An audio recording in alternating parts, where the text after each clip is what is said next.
The death of Osama bin Laden is raising questions about the U.S. relationship with Pakistan.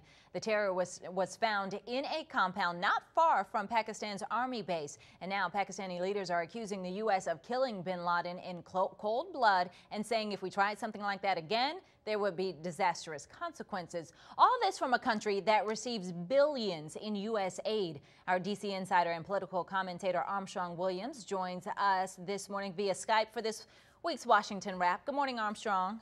Good morning, Patrice. Okay, first question for you. Did Pakistan know where Osama bin Laden was all this time? Were they protecting him?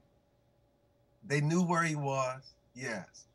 No question. I mean, they knew where he was. They knew the compound was being built, but yet they were torn. You know, we must realize that over the course of a long and storied history in the United States, Patrice, that the United States has had to accept less than ideal moral partners to do their bidding around the world. I mean, let's not forget that in World War II, Moscow was not a natural partner until Panzer's divisions advanced to east.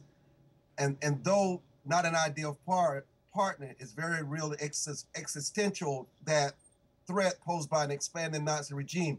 And while the Taliban and Osama bin Laden posed a threat worldwide, I mean, Pakistan is a nuclear power. They've lost more military and personnel in the war against terrorism than the United States and other countries.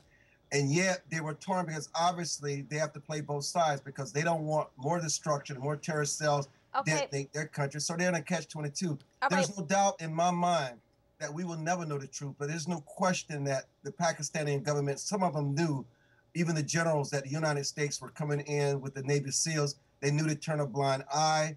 They knew what to do after it was over, to cry bloody United States that killed this man in cold blood. This is what they have to do. It's called survival. Armstrong, here's the question, though. We give them billions of dollars in aid to fight against terrorism. So should that money be cut off now? Because obviously that money was not going for what our goal was, which was to fight the terrorism and to get, you know, Osama bin Laden, public enemy #1. You know, since 9/11, we've given $18 billion to U.S. aid to that country. And there's another $1.8 to $2 billion that is earmarked for the country this year. And you're asking, what do we have to show for it? You know, Patrice, listen, a few days ago, I would have been 100% with what you're asking. But I must tell you, after talking to SEALs and military operatives in Afghanistan, the situation there is so tenuous and so explosive that you don't want to have another World War II 20 or 30 years from now, because we just solely decided to abruptly pull out Afghanistan.